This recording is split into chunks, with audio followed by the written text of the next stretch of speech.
Sinisa Mihajlovic lahir 20 Februari 1969 di Vukovar, Yugoslavia yang kini menjadi Kroasia, dari ayah berdarah Serbia dan ibu berdarah Kroasia. Ia tumbuh di Borovo Neselje, sebuah daerah industri di pinggiran Vukovar, dan sejak kecil sudah akrab dengan sepak bola jalanan. Masa mudanya tidak lepas dari bayang-bayang perang. Rumah keluarganya hancur terkena konflik pada awal 90-an. Bahkan salah satu pelakunya diketahui adalah sahabat masa kecil Mihajlovic sendiri. Meski mengalami trauma kehilangan rumah dan perpecahan karena perang, Mihajlovic berhasil bangkit dengan semangat memaafkan. Ia kemudian mengungkapkan telah memaafkan teman lamanya itu dalam sebuah pertemuan jelang laga Yugoslavia versus Kroasia tahun 99. Kisah kehidupan awal yang dramatis ini menempa kepribadian Mihajlovic menjadi sosok tangguh, loyal, dan berjiwa petarung, kualitas yang kelak terlihat jelas dalam karir sepak bolanya.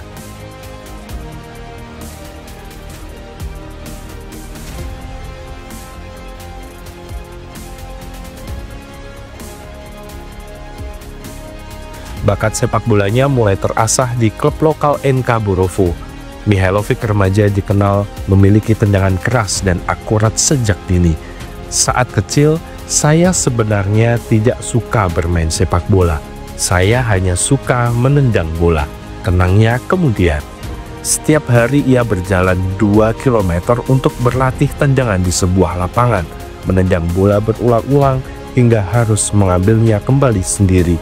Bahkan menendang ke pintu garasi sampai penyok demi melatih kekuatan dan presisi.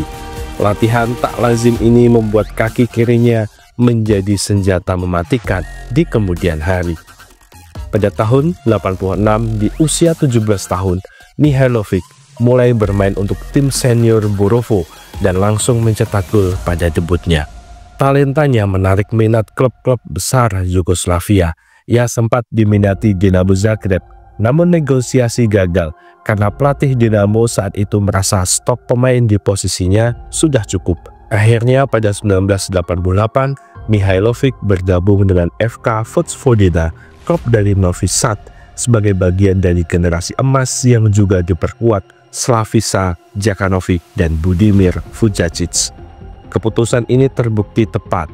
Musim 88-89, Mihajlovic menjadi pilar lini tengah Vojvodina yang secara sensasional berhasil menjuarai Liga Yugoslavia, gelar liga kedua sepanjang sejarah klub. Di usia 20 tahun, Mihajlovic sudah merasakan manisnya gelar juara. Dalam 2 musim bersama Vojvodina, ia tampil 73 kali di liga dan mencetak 19 gol. Torehan yang luar biasa untuk pemain muda yang kala itu lebih sering berposisi gelandang serang. Keberhasilan di Vojvodina melambungkan nama Mihajlovic sebagai prospek cerah sepak bola Yugoslavia. Kemampuan tendangan bebasnya mulai dikenal, demikian pula stamina dan tembakan jarak jauhnya. Dengan postur kokoh dan teknik tinggi, ia segera dilirik klub raksasa Red Star Belgrade. Pada Desember 1990, Mihajlovic resmi hijrah ke Red Star dengan nilai transfer 1 juta DEM. Jumlah tinggi di masanya. Reunian dengan pelatih Ljupko Petrovic yang pernah menukanginya di Vojvodina. Kepindahan ini menandai babak baru yang lebih gemilang dalam karirnya. Bintang muda di Red Star Belgrade. Bersama Red Star Belgrade, Sinisa Mihajlovic menjelma menjadi bintang muda Eropa. Ia awalnya ditempatkan sebagai gelandang kiri untuk memaksimalkan umpan silang dan tendangan bebasnya. Tidak butuh waktu lama baginya untuk menunjukkan magic kaki kirinya di panggung terbesar. Dalam laga leg kedua semifinal Piala Champions 90-91 menghadapi Bayern Munchen, Mihajlovic menjadi pahlawan Red Star. Ia mencetak 2 gol krusial, yang pertama lewat eksekusi tendangan bebas indah, dan gol kedua lahir di injury time melalui tembakan kerasnya yang berbelok mengenai pemain lawan, membuat Red Star menyamakan skor 2-2. Gol terakhir itu sebenarnya tercatat sebagai gol bunuh diri pemain Bayern Klaus Audenthaler. Namun seluruh stadion Maracana Belgrade tahu bahwa sihir tendangan Mihajlovic lah yang membawa Red Star melaju ke final.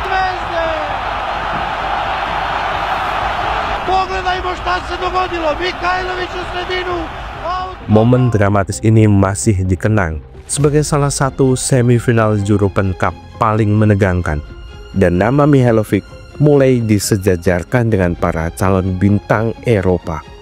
Di partai final Piala Champions 91, Mihajlovic kembali berperan penting. Red Star menghadapi Olympique Marseille di Bari, Italia. Laga final berjalan alot dan berakhir 0-0 hingga perpanjangan waktu dan memaksa adu penalti. Mihajlovic yang kala itu baru berusia 22 tahun ditunjuk sebagai salah satu eksekutor penalti dan sukses menjalankan tugasnya dengan tenang. Red Star pun menjadi juara Eropa untuk pertama kalinya. Kemenangan bersejarah yang ikut menempatkan Mihajlovic dalam buku sejarah klub sebagai bagian Generation of 91.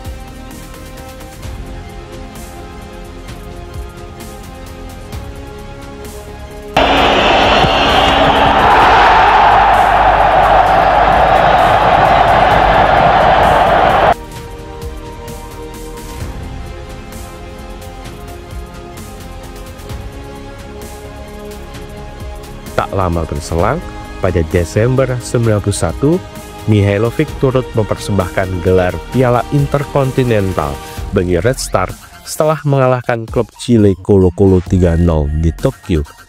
Dalam 1 tahun kalender, ia merebut 3 trofi bergengsi, Liga Yugoslavia, Piala Champion Eropa, dan Piala Interkontinental.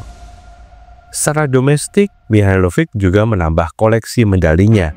Red Star menjuarai Liga Yugoslavia 90-91 dan 91-92 berturut-turut, semakin mengukuhkan dominasi mereka di awal 90-an. Sebagai gelandang kiri, Mihajlovic menyumbang gol dan assist dalam jumlah signifikan. Selama 2 musim di Red Star, ia mencatat 38 penampilan liga dengan 9 gol di luar pertandingan kompetisi Eropa dan piala domestik.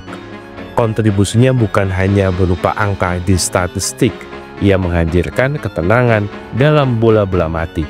Setiap kali Red Star mendapatkan tendangan bebas di area berbahaya, penonton menahan nafas menanti keajaiban kaki kiri Mihajlovic. Masa muda Mihajlovic di Red Star yang cemerlang sempat menghadapi anti klimaks karena situasi di luar lapangan. Ia dipanggil masuk skuad tim nasional Yugoslavia untuk putaran final Euro 92 di Swedia. Namun mimpi tampil di turnamen besar Eropa itu sirna seketika ketika Yugoslavia didiskualifikasi hanya beberapa minggu sebelum kick-off sebagai sanksi PBB akibat perang Yugoslavia. Bagi Mihajlovic muda itu pukulan berat. Generasi emas Yugoslavia dilarang bertanding di panggung internasional. Meski begitu, ia tidak larut dalam kekecewaan. Awal 92, situasi politik memaksa banyak pemain meninggalkan Yugoslavia untuk berkarir di luar negeri. Bagi Mihajlovic, tantangan berikutnya sudah menanti, merantau ke Liga Top Eropa, Serie A Italia. Tantangan dan pembelajaran di AS Roma. Musim panas 1992, Sinisa Mihajlovic resmi berlabuh di AS Roma, tim ibu kota Italia. Transfernya sebesar 8,5 miliar lira atau sekitar 5,9 juta euro, menggambarkan ekspektasi tinggi Roma terhadap bintang berusia 23 tahun ini. Roma kali itu ditangani pelatih legendaris asal Yugoslavia, Vujadin Boškov, yang mengenal kualitas Mihajlovic dan yakin sang pemain bisa membantu Roma naik tingkat di Serie A setelah sebelumnya hanya finish peringkat 5. Mihajlovic pun langsung mendapatkan tempat di tim inti Roma. Awalnya Boškov memasangnya di posisi gelandang kiri sesuai peran alaminya. Namun, adaptasi ke sepak bola Italia terbukti tidak mudah. Serie A era awal 90-an dikenal sangat taktikal dan pertahanan ketat. Roma musim 92-93 terseok-seok dan hanya finish di peringkat 10 klasemen, jauh dari harapan. Meski begitu, Mihailovic sempat memberikan sekilas kilau kemampuannya di Eropa. Dalam ajang Piala UEFA 92-93, Roma melaju hingga perempat final sebelum disingkirkan Borussia Dortmund. Pada leg pertama perempat final di Olimpico, Mihailovic mencetak gol kemenangan 1-0 lewat tendangan keras dari luar kotak penalti yang menghujam deras gawang Dortmund. Gol itu membangkitkan optimisme tifosi Roma. Sayang di leg kedua Roma kalah 0-2 sehingga tersingkir secara agregat. Momen itu menjadi salah satu highlight Mihailovic selama berseragam Bielorussia. Mihailovic con il destro, incredibile, al 21esimo minuto. Pertengahan musim pertamanya, Mihailovic juga harus beradaptasi dengan peran baru. Cedera panjang yang menimpa Amedeo Carboni, bek kiri utama Roma, membuat Boskov terpaksa menggeser Mihailovic lebih ke belakang menjadi bek kiri. Perubahan posisi ini cukup menantang bagi Mihailovic yang terbiasa lebih ofensif. Meski kecepatan dan naluri menyerangnya bagus, sebagai bek, ia kerap dihadapkan pada tugas bertahan yang detail. Situasi tim pun tidak membaik di musim berikutnya. Boskov dipecat, digantikan Carlo Mazzone pada 93-94. Dan masuknya striker Argentina Abel Balbo menambah persaingan kuota pemain asing di AS Roma. Mazzone tetap memainkan Mihailovic sebagai bek kiri, tapi performa timnya masih jauh dari konsisten. Roma hanya finish di posisi 7 klasemen Serie A dan gagal lolos kompetisi Eropa. 2 musim di AS Roma ternyata menjadi periode terberat dalam karir Mihailovic. Jauh hari setelah pensiun, ia belak-belakan menyebut masa di Roma itu sebagai 2 musim terburuk dalam karir saya. Ucapan itu menggambarkan frustasinya menghadapi hasil di bawah ekspektasi dan mungkin juga ketidakcocokannya dengan peran yang diberikan. Namun di balik kesulitan tersebut, Mihailovic justru banyak belajar.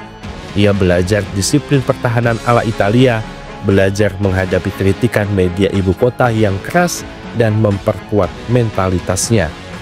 Satu lagi hal positif dari periode Roma, Mihailovic menemukan cinta di Italia. Ia bertemu Arianna Rapacchioni, seorang presenter TV lokal yang kelak menjadi istrinya dan ibu dari 5 anak-anaknya. Dukungan Arianna menjadi penyeimbang dalam hidup Sinisa di tengah tekanan dunia sepak bola profesional.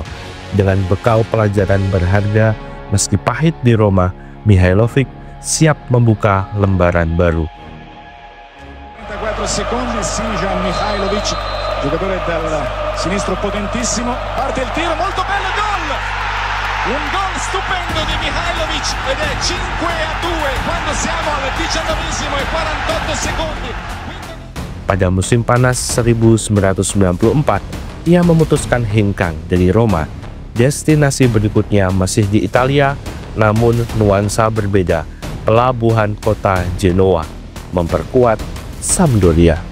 Tahun 1994 membawa angin perubahan bagi Mihailovic. Ia bergabung dengan Sampdoria, tim papan atas Serie A yang baru saja menjuarai Coppa Italia dan finish peringkat ketiga Liga musim sebelumnya. Di Sampdoria, Mihailovic bertemu dengan Sven-Goran Eriksson, pelatih yang sebelumnya sukses mengantar Sam meraih Scudetto 91.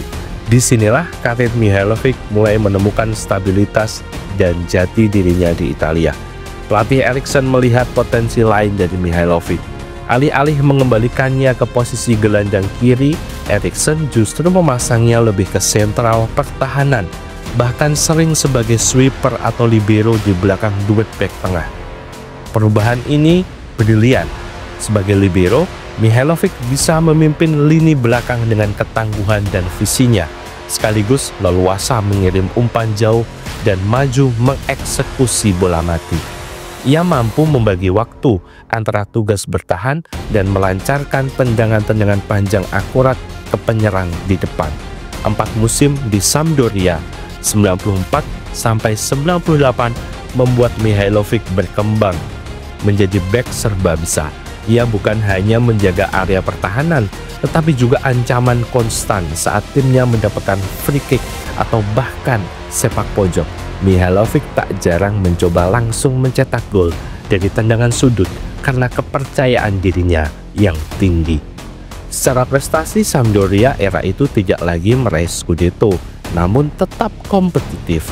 Mihajlovic dan kawan-kawan beberapa kali nyaris menambah trofi.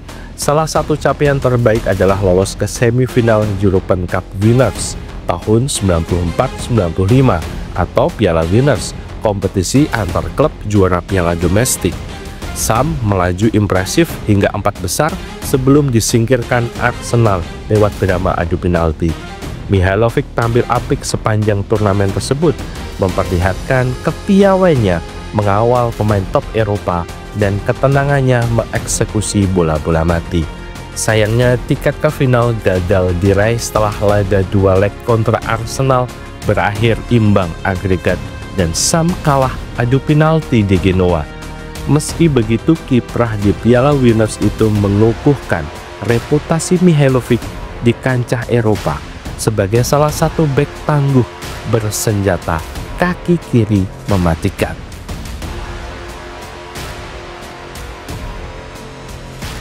Di kancah domestik, Sampdoria pada pertengahan 90-an berada di papan tengah atas Serie A. Mihajlovic bersama rekan-rekannya seperti Roberto Mancini, Ruud Gullit yang sempat bergabung pada 94-95 dan Ariel Ortega menjaga nama besar Sam. Namun trofi belum menghampiri lagi sejak Coppa Italia 94. Bagi Mihajlovic pribadi, periode ini penting untuk memantapkan reputasi di Italia. Ia menuntaskan 4 musim bersama Sampdoria dengan catatan 110 penampilan liga dan 12 gol. Jumlah gol itu cukup tinggi untuk ukuran bek, menegaskan perannya sebagai eksekutor bola mati andalan Sam. Pada masanya di Sampdoria inilah publik sepak bola Italia mulai akrab dengan nama Mihajlovic sebagai spesialis free kick terbaik di liga. Puncak performa Mihajlovic di Sampdoria bertepatan dengan kembalinya ia ke turnamen besar bersama tim nasional. Setelah sekian tahun absen karena sanksi, Yugoslavia yang kini dengan nama FR Yugoslavia lolos ke Piala Dunia 98 di Perancis dan Mihajlovic menjadi bagian penting tim tersebut. Di Piala Dunia, Mihajlovic memainkan seluruh pertandingan Yugoslavia.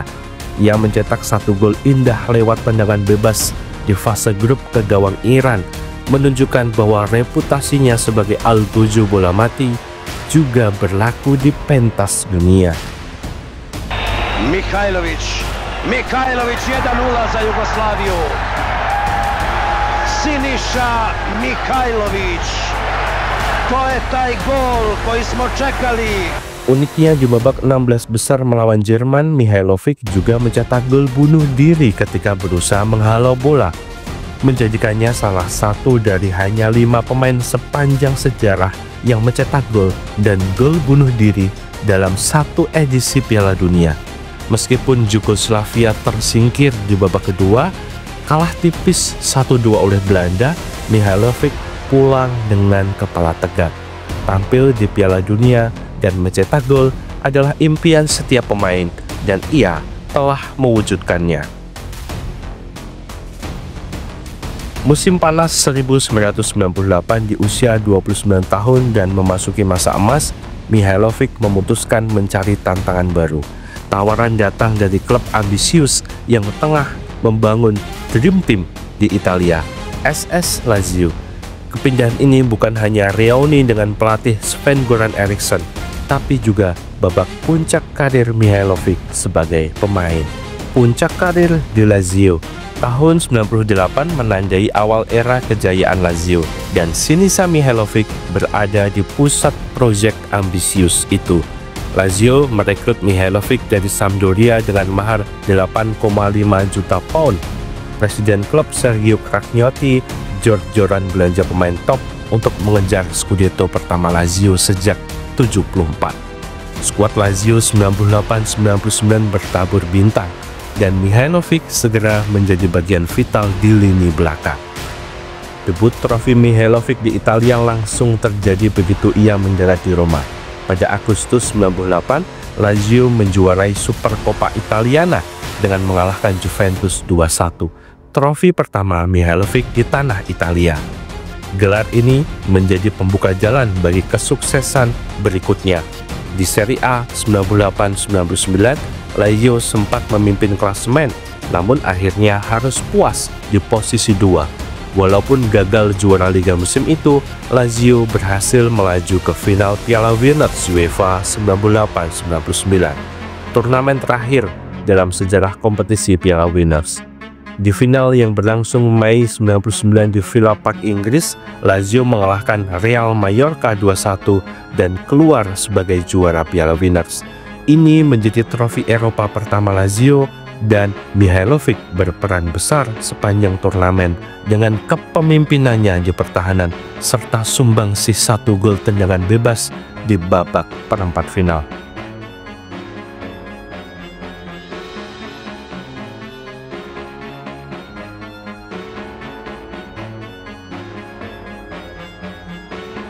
Tak lama berselang Agustus 99, Lazio menambah koleksi dengan Piala Super Eropa usai menundukkan juara Liga Champions Manchester United 1-0. Dalam kurun setahun, Mihajlovic merasakan 2 gelar Eropa bersama Lazio, pencapaian langka yang mempertebal statusnya sebagai pemain elit. Musim 99-2000 menjadi puncak keemasan Lazio dan Mihajlovic. Lazio tampil dominan di Serie A dan berhasil memenangkan Scudetto pada musim itu, gelar Liga Italia kedua dalam sejarah Lazio. Mihajlovic tampil 26 kali dan mencetak 7 gol di Liga musim itu, kontribusi impresif seorang bek. Banyak dari gol tersebut lahir dari tendangan bebas, area di mana Mihajlovic nyaris tak tertandingi. Salah satu penampilan terbaiknya yang jadi legenda adalah saat melawan tim lamanya Sampdoria pada Desember 98 di Olimpico. Di laga itu Mihajlovic mencetak hat-trick dari 3 tendangan bebas langsung, menjadi pemain pertama dalam sejarah Serie A yang mencatatkan 3 gol, semua dari situasi bola mati. Setiap gol dicetak dengan kaki kiri keras melengkung yang bersarang di sudut gawang berbeda-beda. Stadion Olimpico bergemuruh dan bahkan fans Sampdoria ikut memberikan aplaus atas aksi spektakuler mantan pemain mereka. Rekor hat-trick free kick ini sangat langka. Hingga kini, bahkan pemain-pemain jenius seperti Lionel Messi atau Cristiano Ronaldo belum mampu mengulanginya. Momen magis tersebut mengukuhkan reputasi Mihajlovic sebagai maestro tendangan bebas sejati.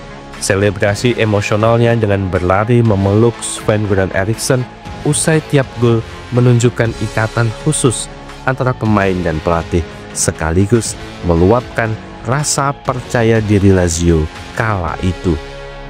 Lazio musim itu tidak hanya meraih Scudetto, tapi juga double winner. Beberapa hari setelah memastikan gelar Liga, Lazio memenangkan Coppa Italia 99-2000 dengan mengalahkan Inter Milan di partai final. Mihajlovic turut bermain dan membantu tim meraih kemenangan agregat, melengkapi musim sempurna dengan 2 trofi utama. Sebagai bek tengah yang mempunyai kontribusi 7 gol Liga, namanya masuk dalam julukan Sport Media Team of the Year 2 musim beruntun. Semacam tim terbaik Eropa versi jurnalis mengakui kehebatannya. Bahkan Mihajlovic dinobatkan sebagai pemain terbaik Yugoslavia 99 berkat prestasinya di Lazio. Pada level internasional, 2000 menjadi panggung terakhir Mihajlovic bersama tim nasional. Ia turut membawa Yugoslavia lolos ke Euro 2000 di Belgia, Belanda. Sayangnya turnamen itu dibuka dengan kurang manis baginya. Mihajlovic menerima kartu merah pada laga pembuka fase grup melawan Slovenia karena akumulasi 2 kartu kuning. Insiden itu terjadi setelah adu tegang dengan pemain Slovenia dan membuat Yugoslavia yang sempat tertinggal 0-3 kesulitan. Beruntung rekan-rekannya bangkit heroik menjadi 3-3 walaupun bermain dengan 10 orang.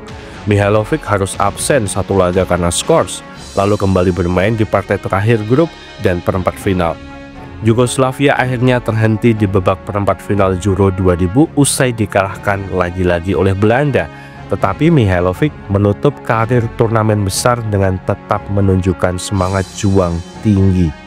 Secara total, ia mengoleksi 63 caps dan 10 gol untuk tim nasional Yugoslavia atau Serbia Montenegro dalam rentang 91 sampai 2003. Kontribusinya bagi timnas termasuk partisipasi di Piala Dunia 98 dan Euro 2000 menjadikannya salah satu pemain Yugoslavia tersukses di era 90-an. Kembali ke Lazio, Mihailovic masih bertahan hingga 2004. Setelah masa jayanya di 2000, ia terus menjadi figur pemimpin di ruang ganti Lazio bersama Kapten Alessandro Nesta. Klub sempat mengalami pasang surut finansial, ditinggal beberapa bintang, tapi Mihailovic tetap setia. Ia bahkan mempersembahkan satu trofi lagi, Coppa Italia 2003-2004, dengan Lazio menunjukkan Juventus di final. Itu menjadi kado perpisahan manis bagi Mihailovic, karena musim panas 2004 kontraknya habis dan di usia 35 tahun, ia mencari tantangan terakhir sebelum gantung sepatu. Dengan koleksi 6 trofi utama bersama Lazio, 1 Serie A, 2 Coppa Italia, 2 Piala Super Italia, 1 Cup Winners' Cup, 1 UEFA Super Cup. Sinisa Mihailovic sudah menasbihkan diri sebagai legenda El Bianco Celesti. Namun, ia belum selesai. Sahabat karibnya, Roberto Mancini yang baru saja ditunjuk melatih Inter Milan, mengajak Mihailovic bergabung ke Inter. Maka dimulailah bab penutup karir bermain Sinisa di kota mode Milano. Akhir karir di Inter Milan. Pada 2004, Sinisa Mihailovic bergabung dengan Inter Milan secara gratis atas ajakan Roberto Mancini, rekan setianya sejak di Sampdoria dan Lazio. Meski usianya tak lagi muda, hampir 36 tahun, Inter melihat Mihailovic bisa membawa pengalaman juara dan kualitas bola mati yang masih langka di tim mereka. Ia menandatangani kontrak 1 tahun yang kemudian diperpanjang 1 tahun lagi hingga 2006. Di Inter, perannya lebih banyak sebagai pemain pelapis dan mentor bagi bek-bek muda. Kehadirannya di ruang ganti sangat dihargai, apalagi banyak pemain Inter kala itu yang pernah menjadi lawannya kini menjadi rekannya, seperti Javier Giannati atau Adriano. Meskipun menit bermainnya terbatas, Mihailovic tetap menunjukkan kilasan magis kaki kirinya saat diberi kesempatan. Pada 9 April 2006 di penghujung musim 2005-2006, Mihailovic mencetak gol tendangan bebas ke gawang Ascoli. Itu menjadi gol tendangan bebas langsung ke-27 sepanjang karirnya di Serie A. Beberapa minggu kemudian, ia memainkan laga terakhirnya dan resmi pensiun sebagai pemain pada akhir musim 2005-2006. 2 tahun di Inter melengkapi lemari trofi pribadinya dengan gelar Serie A 2005-2006. Inter dinobatkan sebagai juara setelah kasus Calciopoli, serta Coppa Italia 2 kali, 2004-2005 dan 2005-2006.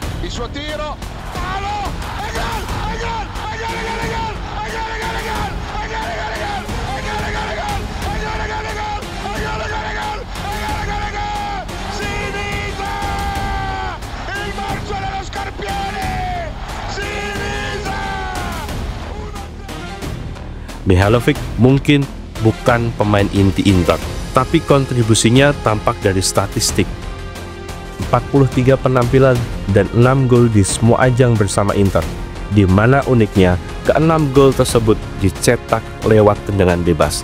Bahkan saat tenaga, kecepatan, dan fisiknya sudah termakan usia, kaki kiri Mihailovic tetap menebar ancaman. Dengan demikian berakhir sudah karir bermain selama 20 tahun lebih yang membentang dari tanah Balkan hingga Italia. Mihailovic gantung sepatu dengan reputasi mentereng sebagai salah satu bek terbaik di generasinya dan terutama sebagai maestro tendangan bebas. Total ia memainkan 426 pertandingan liga di sepanjang karir klubnya dan mencetak 66 gol, sebuah catatan yang sangat produktif bagi pemain bertahan. Khusus di Serie A, ia menorehkan 315 penampilan dan mencetak 38 gol. Yang membuatnya istimewa adalah 28 dari 38 gol liga tersebut tercipta lewat tendangan bebas langsung. Angka 28 gol tendangan bebas ini hingga hari ini masih menjadi rekor terbanyak sepanjang sejarah Serie A, sebanding dengan Andrea Pirlo menjadikan Mihajlovic sebagai algojo free kick tersukses di pentas sepak bola Italia. Namanya identik dengan tendangan bebas mematikan. Kiper-kiper Serie A era 90-an sampai awal 2000-an tahu betul rasa was-was tiap Mihajlovic menyiapkan bola untuk dieksekusi. Sebagai penghormatan atas warisan karirnya, Mihajlovic dilantik ke dalam Italian Football Hall of Fame pada tahun 2022. Itu adalah pengakuan formal dari FIGC atau Federasi Sepak Bola Italia bahwa dirinya seorang pemain asal Balkan telah memberikan kontribusi luar biasa bagi sepak bola Italia. Para penggemar Lazio pun tak akan pernah melupakan gol-gol spektakuler dan dedikasi Mihajlovic selama 6 musim di klub tersebut. Begitu pula fans Sampdoria dan Inter yang sempat merasakan sentuhan magisnya.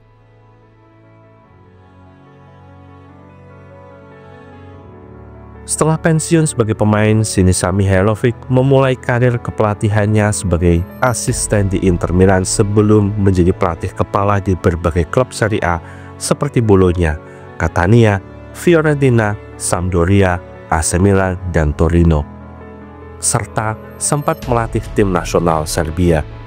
Gaya kepemimpinannya dikenal keras namun penuh empati, dan ia dihormati sebagai pelatih yang berani memberi kesempatan pada pemain muda. Salah satu pemain muda yang kini menjadi bintang yang diorbitkannya adalah Donnarumma. Pada 2019, ia mengumumkan bahwa ia mengidap leukemia, namun tetap melatih Bologna meski dalam kondisi fisik lemah akibat kemoterapi. Setelah sempat mengalami remisi, penyakitnya kambuh kembali pada 2022. Pada 16 Desember 2022, Sinisa Mihajlovic wafat di Roma di usia 53 tahun, meninggalkan warisan besar sebagai pemain legendaris, pelatih inspiratif, dan simbol ketangguhan dalam menghadapi hidup. Sinisa Mihajlovic mungkin telah tiada, namun jejaknya tetap abadi dalam setiap gol indah dari bola mati, dalam semangat juang tanpa kompromi, dan dalam hati para pencinta sepak bola yang tahu bahwa legenda sejati bukan hanya soal trofi, tapi tentang keberanian untuk terus berdiri, bahkan ketika hidup mencoba menjatuhkan.